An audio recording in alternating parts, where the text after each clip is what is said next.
parts and materials and lands do they have to? They can't do it. So, you know, we're also, as your county recorder, we've recorded plats for anywhere from 1,000 to 1,300 units. I mean, that's a conservative estimate of 3,000 people in growth in the next 2 to 5 years. The department's going to have to grow. That's just, I mean, not to hose you with that one, but you know, it needs to be considered. Right, right. Tom needs help, people. Well, There we go. thank you both for being Give me here. the I know that people probably have more questions. This is a complicated issue, and I would anticipate having another committee meeting on parks in the near future, but I want to thank both of you guys for staying late and coming to this. Thank you, Mr. President. I want to go on record as opposing changing the agenda late on Monday.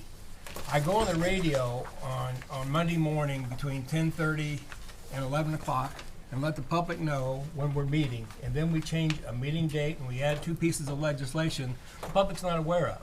That's not transparency. So I'm against that. If we're going to change it, the previous city councils wanted to have the agenda come out on Wednesday, and we've started leaking it into some changes are coming on Thursday and Friday, and I understand that. You know, sometimes things come up, but when you change it the same morning, after the public is not aware of it, that's not transparency. So I just want to go on record and saying that is not right for the public. Okay, that we're going to adjourn Parks and Lands. We're now going to go to Employee and Community Relations with Mr. Francis to discuss part-time seasonal wages. Mr. Francis. Thank you, Mr. President, and thank you for your input. All right, I'm going to turn this over to Mr. Zick and Ms. Johnson and let you guys discuss this. This is probably going to receive the first reading, so they can discuss at this committee meeting, and then we'll have another committee meeting after at our next meeting. So go ahead, Ms. Johnson. Yeah, I'll kick it off here. So what kind of started this is I know Mr. Francis had expressed a desire to increase the parking enforcement officer wage up to about $15 an hour. That actually position had not received a wage increase in many years. In doing that, Denise and I felt that we needed to look at all of the part-time and seasonal wages to make sure that we're fair for the position. So for instance, obviously being a licensed firefighter and EMT is probably the most highly specialized group on this list. We wanted to make sure that we weren't putting other positions above them. So Ms. Johnson reached out to 2 of our local fire departments to find out what their part-time wages were, and then we kind of worked backward from there. So do you remember what you found out from Centerburg? Yes, Centerburg, they were competitive, but we were still below. Yeah. Yeah. I think Centerburg's EMT started at $15.60 an hour. So we decided to set our part-time wages at $16, $17, and $18, just to make sure that we were above. I talked to Mr. Scott and Chief Christopher. We are doing well on the Gambier budget, which pays for these positions, so that can be sustained there. We then work backwards with the engineering department, also being a specialized group of seasonals, as well as our park enforcement officer, and then backed it out to our typical seasonal workers, our leaf rakers, our park trimmers, our cemetery trimmers, and put them at $13 an hour. The hope is that with a more competitive wage, we can see more seasonal employees apply to the city. Right now, Tom hires just about everybody who applies, and he has many fewer positions than he would prefer to have. We did look at his budget last week. He's budgeted $40,000 in parks, streets, and cemetery for seasonal labor, and we ran the numbers. With the exception of streets, which has some unappropriated funds that we could use, the numbers work out even at these new wages, and the hope is that in the next year or so he can build up not only a bigger group of seasonals, which really helps offset the cost of more employees, but also maybe people who bring in some special skills or things like that that we might not have today. So that's really the presentation and how we came to the numbers. I think we've got time if there's questions or something like that. Mr. Hillier. I can't believe nobody has a question with me. Must be my uneducated self. Anyhow, I did have a couple. Several actually. The fire inspector, part-time. Mhm. Is that what Mr. Davis does full-time? Is that what we're talking about, that position? Yes, so if we approve this, it's still a part-time position, but this is somebody that would help Mr. Davis out. Chief has asked for that, and so I asked him where they should fall, and he said that they should fall probably right in the middle of the range. But what he's trying to do is get somebody to help take a little bit of load of inspections and stuff off Mr. Okay, Davis. the reason I asked that, this might not be something either one of you remember, but, when we took on this position of fire inspector, the conversation was, everybody in the fire department was gonna help do inspections, because everybody needed to know all these buildings and everything anyways, and that was gonna help out getting these inspections done. Are we not doing that anymore? Are they overwhelmed, or they can't do it anymore, or? Yeah, call volume's gone up. I'm sure you've seen in the annual report. So there are more calls than there used to be. It's not that the firefighters and those inspectors aren't still going into buildings, but in terms of doing a formal inspection, it's a lot easier if there's an administrative, office handler. So does the budget support all those positions, the increases? Yeah. And these all been gone over to Terry? Thank you. And then, there again, maybe it's just me.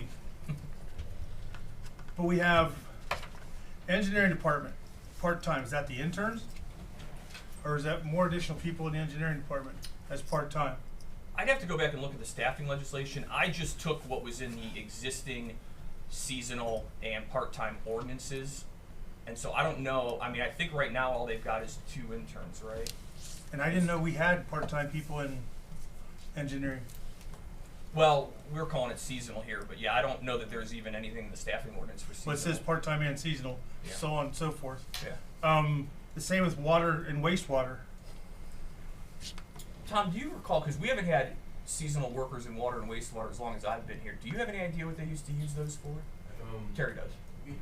When they were swapping out There all was- the yeah. meters all across the city, Mhm. trying to upgrade all of our meters, they had seasonal help. Yeah. Okay. So, Haven't used it for a couple of years now. Do you think, Aaron, you'll ever need seasonal workers?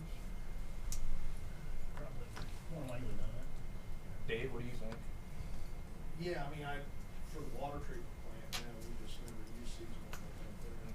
I mean, we could easily strike that out if it was a specific, for metering thing that. Well, I just, it's going through my, I understand parks, I understand streets, I understand cemetery, part-time people, summer help, seasonal help. But if we're just the next 4 positions, and even the fire department has, is that the part-time help that we hire, the part-time firefighters? No, this is actually for the summer. We will bring on 1 or 2 people to help test fire hose and test hydrants. So then the other 3 positions, they could be struck, because that's just, if I ran a department in City of Mount Vernon, and I look at my budget, and I'm thinking, well, they've allowed me to hire part-time, the money's there, I'm gonna hire part-time. Or do we really need to hire that part-time person, is my point, and maybe I'm the only one seeing it that way. Yeah, I think we inserted the seasonal in fire department last year for that purpose, so that there was somebody doing the hydrants and stuff.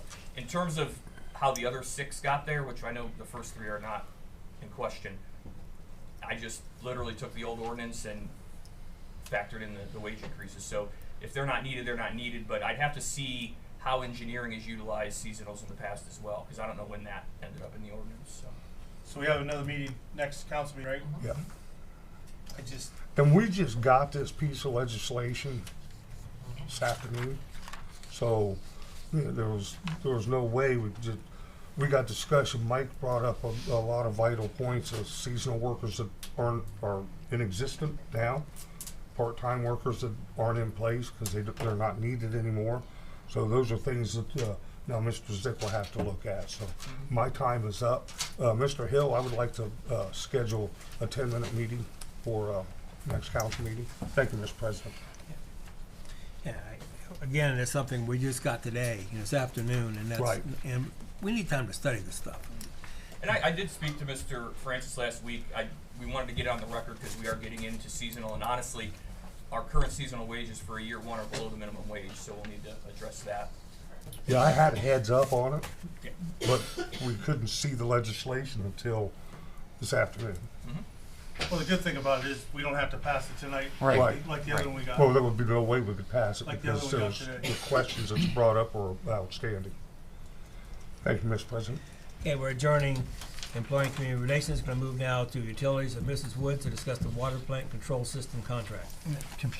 Community liaison. I'm sorry. I'm looking at the agenda I had before. Yeah, We- 625. refresh it. Police You have to Department refresh it. Okay, Community let me go to the new things you Thanks, changed Tom. today. Thank you.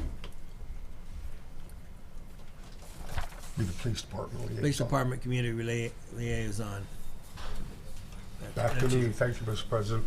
We took up a couple of minutes of the chief's time, so he'll either have to talk faster or we'll get him back up there at our next council meeting. We can do that, Chief. either or. Thank you. I think we talked about this briefly at last council meeting. We had a little extra time than the other committee hearing. This is for the police department's community relations advocacy division liaison. We have received a grant from the Ohio Criminal Justice and the VAWA, the Violence Against Women's Act grant, for a position for a domestic violence advocate to work within the police department to assist with domestic violence victims, family violence victims.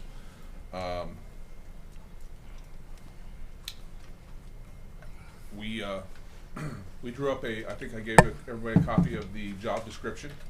This person would work with Mr. Jackman, who is already our Community Advocate Relations Division Director, and take a lot of the load off of the officers in following up on these domestic violence cases. We also have took effect April 6th, Marcy's Law. Is anybody familiar with Marcy's Law?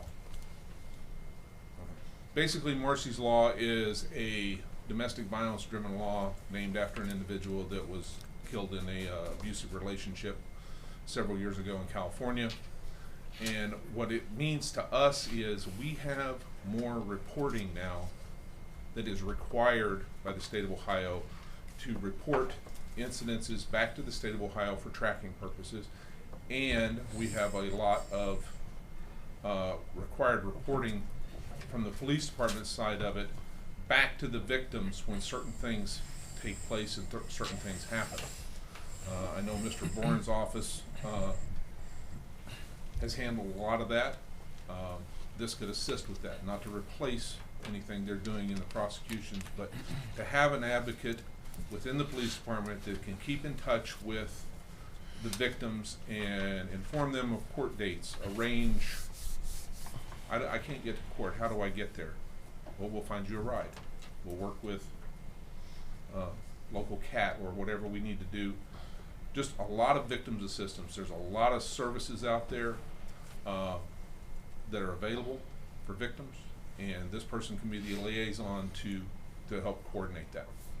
Again, not replacing anything that's already existing, but just supplementing that. Currently, we're looking at a full-time position. It is a full-time position for the grant.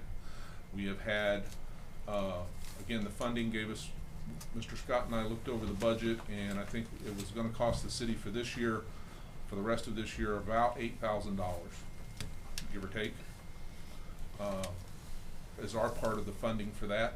And we are going to be reapplying next year. This is a continuing grant, so it'll be something that will be applied for every year moving forward, and we're hoping to get further funding for that position. And after the end of the year, if there is no further funding, then we've got to sit down and discuss, is it a beneficial program we've had in the city, and do we want to keep it and continue to fund it ourselves, or what is the funding going to be like for that? We have not put out any interviews or talked to anybody yet about wanting a position like this. Would be a 5-day-a-week position. The hours we're looking at right now, by our data from the police department, when the most domestic violence events occur, we're looking at a schedule of 2 p.m. to 10 p.m. So that evening time after work is when most of them happen. And mostly Tuesdays through Saturdays are the busiest days. Mondays and Sundays, they They still happen, but they're not as prevalent.